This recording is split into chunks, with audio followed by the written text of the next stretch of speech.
उत्कलीय लोकाचार रे सावित्री व्रत कथा। उत्कलीय लोकाचार परंपरा जेपरी प्राचीन सेहीपरि पार्वण मुखर। एठारे 12 मासरे 13 पर्व पालित हुए। यही सब पर्वपर्वाणी अंतराल रे मुख्यतः लोकविश्वास, लोकाचार और लोक समुदायर आदि दैविक आस्था विशेष भाव में प्रतिफलित। उत्कलीय माने जुगे जुगे धर्मविश्वासी और अदृश्य ऐश्वर्य शक्ति उपर आस्थावान। तेणु धर्मविश्वासी ओडियांकर जन्मरू जुई पर्यंत प्रत्येक शुभाशुभ कार्यर पश्चात परमार्थिक कामना प्राग वैदिक जुगरू तार एक अस्थि मज्जागत प्रवृत्ति। यह उत्कलीय लोकचरित्र आधारशिला मध्य। संभवतः यही हेतु उत्कलीय लोक संस्कृति लोकजीवन विविध आचरण, धर्म, विश्वास, प्रथा, परंपरा एवं कला और साहित्यर विविध रूप में महाभारतीय मानवीय संस्कृतिर महान वार्ता प्रचार कर आसुचे। अवश्य भौगोलिक अवस्थिति अथवा देशाचार दृष्टि उत्कलीय लोकाचार गुड़िक सर्वभारतीय स्तर में भिन्न अथवा स्वतंत्र प्रतिभात हो पारती, किंतु भारतीय लोकविश्वास सामग्रिकता ठारू विच्छिन्न नुहंती। आमे जानू भारतीय संस्कृति में देवादेवी संख्या 33 कोटी और समस्त देवादेवी सम्मिलित स्वरूप होउचंती स्वयं परमब्रह्म, परमेश्वर, सर्वव्यापी, सनातन ओंकार पुरुष। से आदिगुरु शंकराचार्य कहते न हि प्रपंच न हि भूत जातम न चेन्द्रिय प्राण गणो न देह न बुद्धि न चित्त न मौन न कर्ता ब्रह्मैव सत्यम परमात्म रूपम। परमात्मा भिन्न भिन्न रूप में पूजित होते सुद्धा एक ब्रह्म द्वितीय च नास्ति न्याय समस्त प्रकार देवादेवी पूजा तांकु ही परोक्ष अर्पित होता है। एथिपाई गीतारे भगवान श्रीकृष्ण को मुखवाणी होची जे जथा मांग प्रपद्यन्ते तांग तथैव भजामहं। सेथिपाई भारतीय धर्मधारा रे देवादेवी संख्या स्थान काल पात्र भेद बहुधा स्वरूप। प्राग वैदिक जुगर मानव जेतेबेले सभ्यता संपर्क में अज्ञ थिला, सांस्कृतिक लोकाचार क्षेत्र में तार ज्ञान थिला सीमित एवं आरण्यक जीव भली ताको खाद्य अन्वेषण इतस्तत घुरी बुलिबाकू होतुला।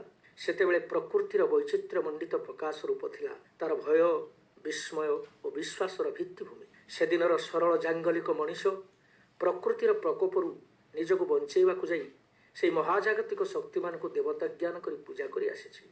प्रकृति पालित मनीषर भय और असहायता, रूपतृष्णा और विमुग्धता एवं कृतज्ञता तथा आत्मसमर्पणात्मक भक्तिभाव विकसित होइछि पूजा, पार्वण, उपवास, उपासना, ओषा और व्रतादि भली लोकविश्वास विविध प्रथा एवं परंपरा। यही सब भाक्तिक प्रथा वैदिक काल में अधिक लोकाभिमुखी होइथिबा अनुमेय।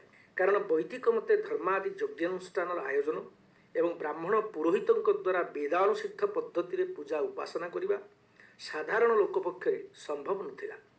यज्ञानुष्ठान जटिल कर्मकांड परिवर्ते उपास्य देवादेवी को सहज, सरल और निराडंबर भाव भक्ति और विश्वास सहित सकल रिष्टव्याधि मुक्ति पाई दैवी शक्तिर अनुकंपा प्राप्ति कामनारू ओषा व्रतादिर परिकल्पना लोक जीवन को संहत, संयत और श्रृंखलित करी दैवी कृपा माध्यम धन, जन, गोपलक्ष्मी बा वैदिक मते धर्म, अर्थ, काम मुख्य प्राप्तिर उद्देश्य थिला ओषा व्रतादि पालनर मूल उद्देश्य।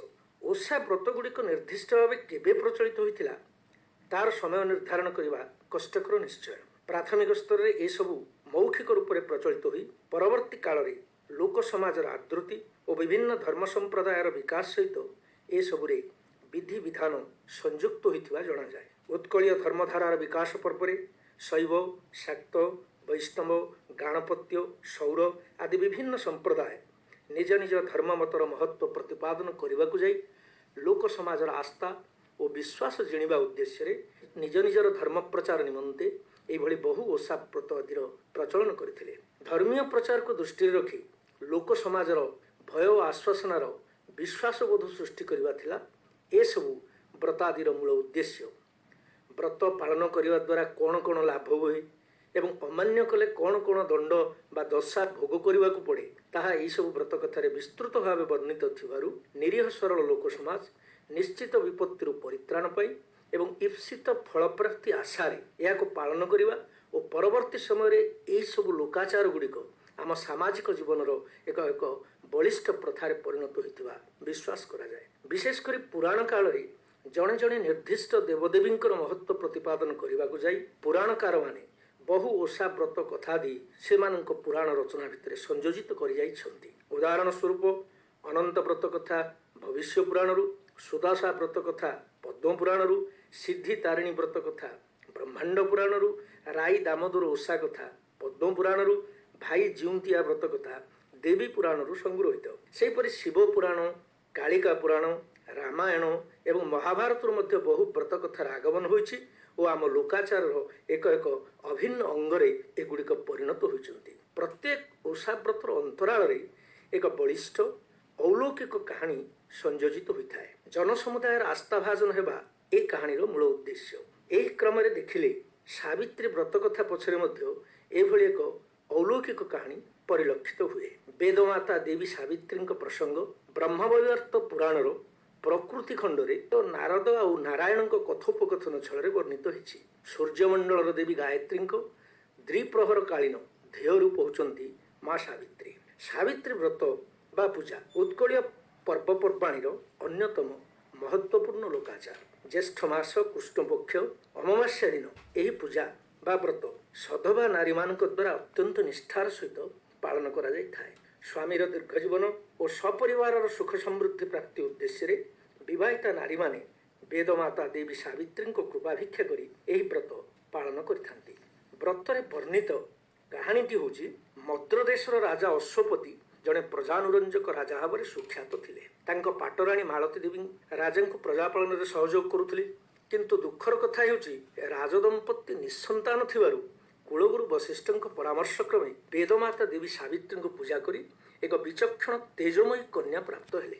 ଦେବୀଙ୍କ କୃପାରୁ କନ୍ୟାରତ୍ନର ସୌଭାଗ୍ୟ ପ୍ରାପ୍ତ ହୋଇଥିବାରୁ ରାଜା କନ୍ୟାର ନାମ ରଖିଲେ ସାବିତ୍ରୀ। ସାବିତ୍ରୀ ଚନ୍ଦ୍ରକଳା ପରି ବଢ଼ିବାକୁ ଲାଗିଲେ ଏବଂ ବିବାହ ଯୋଗ୍ୟ ବୟସ ହେବାରୁ ରାଜା ତାଙ୍କୁ ସ୍ୱଇଚ୍ଛାରେ ବର ବରଣ କରିବାର ସ୍ୱାଧୀନତା ପ୍ରଦାନ କଲେ। ରାଜାଙ୍କ ଅନୁମତି କ୍ରମେ ସାବିତ୍ରୀ ନିଜ ପରିଚାରିକାଙ୍କ ଗହଣରେ ବର ଚୟନ ନିମନ୍ତେ ରାଜ୍ୟ ପରିଭ୍ରମଣରେ ଯାଇ ଘୋର ଜଙ୍ଗଲ ଭିତରେ ଭାଗ୍ୟର ବିପର୍ଯ୍ୟୟ ହେତୁ ସାଧାରଣ ଭିକ୍ଷାସୀ ପ୍ରାୟ ସନ୍ନ୍ୟାସ ଜୀବନ ଯାପନ କରୁଥିବା ସାଲ୍ୱ ଦେଶର ରାଜା ଦ୍ୟୁମତ ସେନ ତାଙ୍କ ପତ୍ନୀ ଓ ପୁତ୍ର ସତ୍ୟବାନଙ୍କ ସହିତ ସାକ୍ଷାତ ହେଲେ। ସତ୍ୟବାନଙ୍କ ଅସାଧାରଣ ତେଜ, ସତ୍ୟନିଷ୍ଠତା ଓ ଉଦାର କ୍ଷମାଶୀଳ ବ୍ୟକ୍ତିତ୍ୱ ସାବିତ୍ରୀଙ୍କୁ ମୁଗ୍ଧ କଲା ଓ ସାବିତ୍ରୀ ମନେ ମନେ ତାଙ୍କୁ ପତି ରୂପେ ବରଣ କରି ରାଜ୍ୟକୁ ପ୍ରସ୍ଥାନ କଲେ ଏବଂ ରାଜାଙ୍କୁ ସବୁ କଥା ଜଣାଇଲେ। ବଣ ଜଙ୍ଗଲରେ ସନ୍ନ୍ୟାସୀ ଭଳି ଜୀବନ ଅତିବାହିତ କରୁଥିବା ଶାଶୁ, ଶ୍ୱଶୁର ଓ ସ୍ୱାମୀଙ୍କ ସହିତ କିପରି ଚଳିବାକୁ ହେବ ସେ ନେଇ ରାଜା ଚିନ୍ତିତ ଥିଲାବେଳେ ଏତିକି ବେଳେ ଦେବର୍ଷି ନାରଦ ଆସି ରାଜାଙ୍କୁ ବରର ଆୟୁଷ ମାତ୍ର 1 ବର୍ଷ ପରେ ପୂର୍ଣ୍ଣ ହୋଇଯିବ ବୋଲି ଭବିଷ୍ୟବାଣୀ କରିଦେଇ ଗଲେ। ରାଜା ସାବିତ୍ରୀଙ୍କୁ ନିଜ ନିଷ୍ପତ୍ତି ବଦଳାଇବା ପାଇଁ ପ୍ରବର୍ତ୍ତାଇଲେ, କିନ୍ତୁ ସାବିତ୍ରୀ ମାନସିକ ଭାବେ ସ୍ୱାମୀ ରୂପେ ବରଣ କରିଥିବା ସତ୍ୟବାନଙ୍କ ବ୍ୟତୀତ ଅନ୍ୟ କାହାରିକୁ ବିବାହ କରି ନିଜ ପାତିବ୍ରତ୍ୟ ଧର୍ମ ନଷ୍ଟ କରିବେ ନାହିଁ ବୋଲି ରାଜାଙ୍କୁ ରୋକଠୋକ ଶୁଣାଇ ଦେଲେ। ବାଧ୍ୟ ହୋଇ ରାଜା ସତ୍ୟବାନଙ୍କ ସହିତ ସାବିତ୍ରୀଙ୍କର ବିବାହ ଦେଲେ।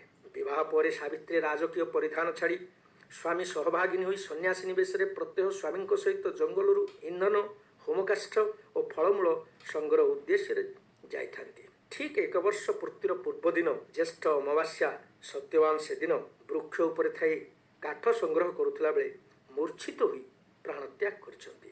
ସାବିତ୍ରୀଙ୍କ କୋଳରେ ଲୋଟି ପଡ଼ିଥିବା ସତ୍ୟବାନଙ୍କ ପ୍ରାଣହୀନ ଶରୀରର ଆତ୍ମାକୁ ନେବା ପାଇଁ ଯମଦୂତମାନେ ଆସି ସାବିତ୍ରୀଙ୍କ ତେଜ ପ୍ରବାହରେ ଫେରି ଯାଇଛନ୍ତି ଏବଂ ଶେଷରେ ସ୍ୱୟଂ ଯମରାଜ ଆସି ସତ୍ୟବାନଙ୍କ ଆତ୍ମାକୁ ସାଥିରେ ନେଇ ଯମଲୋକ ଯାତ୍ରା କରିବାରୁ ସାବିତ୍ରୀ ମଧ୍ୟ ତାଙ୍କ ପଛରେ ଅନୁଧାବନ କରିଛନ୍ତି। ତାଙ୍କ ପାତିବ୍ରତ୍ୟର ପୁଣ୍ୟ ପ୍ରଭାବକୁ ଦେଖି ଯମରାଜ ଆଶ୍ଚର୍ଯ୍ୟ ହେବା ସହିତ ସାବିତ୍ରୀଙ୍କୁ ସତ୍ୟବାନଙ୍କ ପ୍ରାଣ ବ୍ୟତିରିକ୍ତ ଯେକୌଣସି ବର ଯାଚନା କରିବାକୁ ପରାମର୍ଶ ଦେଇଛନ୍ତି। ଯମରାଜଙ୍କ ଅଭୟ ପ୍ରତିଶ୍ରୁତି ପାଇ ସାବିତ୍ରୀ ପ୍ରଥମେ ତାଙ୍କ ଅନ୍ଧ ଶ୍ୱଶୁରଙ୍କୁ ନେତ୍ରଦାନ ଓ ହତରାଜ୍ୟର ପୁନଃପ୍ରାପ୍ତି, ନିଜ ପିତାଙ୍କୁ ପୁତ୍ରପ୍ରାପ୍ତି ଏବଂ ଶେଷରେ ତାଙ୍କ ପାଇଁ 100 ପୁତ୍ର ପ୍ରାପ୍ତିର ବର କାମନା କରିଛନ୍ତି ଓ ଯମରାଜ ତଥାସ୍ତୁ କହି ବର ପ୍ରଦାନ କରିବାରୁ ସାବିତ୍ରୀ ଯମରାଜଙ୍କୁ ସ୍ୱାମୀ ବ୍ୟତିରିକ୍ତ ସନ୍ତାନ ପ୍ରାପ୍ତି କିପରି ସମ୍ଭବ ବୋଲି ପ୍ରଶ୍ନ କରିଛନ୍ତି ଓ ଶେଷରେ ଯମରାଜଙ୍କ ହୃଦୟ ଜିଣି ନିଜ ମୃତ ସ୍ୱାମୀଙ୍କୁ ମୃତ୍ୟୁଲୋକରୁ ଫେରି ପାଇବାରେ